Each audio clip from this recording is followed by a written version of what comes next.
To SVR academy. UPSC ఎప్పుడు కూడా job క్యాలెండర్ని release చేస్తుందండి. అంటే వచ్చే సంవత్సరం 2026 జనవరి నుంచి 2026 డిసెంబర్ వరకు యూపీఎస్సీ పరిధిలో ఉన్నటువంటి ఎగ్జామ్స్ ఏవి కండక్ట్ చేస్తారు, ఎప్పుడు కండక్ట్ చేస్తారు, వాటి నోటిఫికేషన్ ఎప్పుడు వస్తుంది అనే డీటెయిల్స్ మొత్తాన్ని కూడా మనకి ఈ సంవత్సరమే రిలీజ్ చేస్తారు. ఇప్పటికే ఆల్రెడీ యూపీఎస్సీ జాబ్ క్యాలెండర్ అనేది రిలీజ్ అయింది.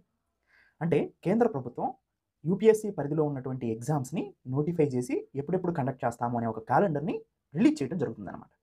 అదే తరహాలో దానివల్ల ఏంటి, ట్రాన్స్పరెన్సీ, అకౌంటబిలిటీని వాళ్ళు ఎస్టాబ్లిష్ చేస్తున్నారు. ఎగ్జామ్ని టైంకి కంప్లీట్ చేస్తున్నారు.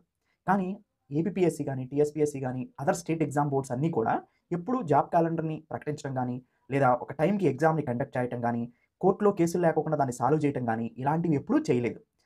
అందుకనే యూపీఎస్సీ తరహాలో జాబ్ క్యాలెండర్ ఇస్తే అది అభ్యర్థులకు ఉపయోగపడుతుంది అనే దాంట్లో ఎలాంటి సందేహం లేదు.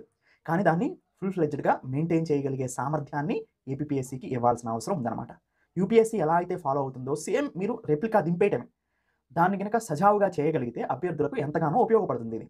అయితే అసలు క్యాలెండర్లో ఎలా ఉంటుంది ఏంటి అనేది చూద్దాం. మనం యూపీఎస్సీ క్యాలెండర్ చూస్తే మనకి ఏపీపీఎస్సీ క్యాలెండర్ కూడా ఇలానే ఇవ్వడానికి అవకాశాలు ఉన్నాయి. అసలు ఈ క్యాలెండర్లో, జాబ్ క్యాలెండర్లో ఎలా ఉంటాయి అనే దాన్ని ఒకసారి చూస్తే ఇక్కడ మీరు చూస్తున్నారు చూడండి, యూపీఎస్సీ రిలీజ్ చేసేటువంటి జాబ్ క్యాలెండర్ ఇది.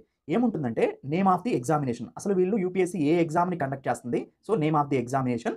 దాంతోపాటు ఈ ఎగ్జామ్కి ఎప్పుడు నోటిఫికేషన్ ఇస్తారు, ఆ నోటిఫికేషన్ లాస్ట్ డేట్ ఎప్పుడు, అంటే ఎప్పుడు applications last date, and exam date of commencement of exam ఎప్పుడు కండక్ట్ చేస్తామో చూడండి, ఎగ్జామ్ ఎప్పుడు కండక్ట్ చేస్తామో, అండ్ ఆ ఎగ్జామ్ యొక్క డ్యూరేషన్ ఎన్ని డేస్ ఉంటుంది, 1 డేనా 2 డేనా అట్లా ఉంటుంది.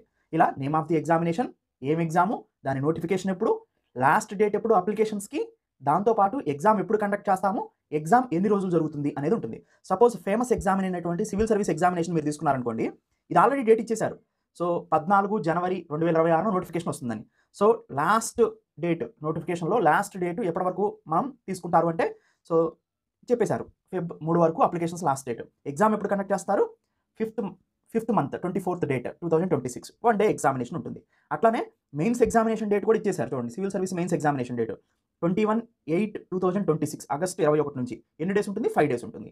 ఇలా జాబ్ క్యాలెండర్లో ఇలాంటి అంశాలు పొందుపరిచుంటాయి అనమాట. అంటే ఇప్పుడు సపోజ్ ఏపీపీఎస్సీ జాబ్ క్యాలెండర్ ఇస్తే ఎప్పుడు అంటే జనవరిలో జాబ్ క్యాలెండర్ వస్తుందంటే ఎగ్జామ్స్ జనవరిలో ఉంటాయని కాదు, జనవరి నుంచి డిసెంబర్ మధ్యలో జరిగే ఎగ్జామ్స్ యొక్క ఇన్ఫర్మేషన్ మీకు ప్రొవైడ్ చేస్తారు. సపోజ్ గ్రూప్ 2 ఎప్పుడో మనకి నవంబర్లో పెట్టారనుకోండి, అది కూడా క్యాలెండర్లో పొందుపరుస్తూ ఉంటారనమాట. ఇట్లా అంతేగాని జనవరి నుంచి ఎగ్జామినేషన్ నోటిఫికేషన్స్ వస్తాయని కాదు జాబ్ క్యాలెండర్ అంటే. జాబ్ క్యాలెండర్ అంటే ఎగ్జాము, దాని ఇన్ఫర్మేషన్ ఉంటుందన్నమాట. సో అది జాబ్ క్యాలెండర్. యూపీఎస్సీ తరహాలో ఏపీపీఎస్సీ కూడా ఫాలో అవడానికి తయారవుతుంది. సో మనం దీన్ని ఎంత సమర్థవంతంగా వీళ్ళు నిర్వహిస్తారో వేచి చూడాలి. Thank you. Have a nice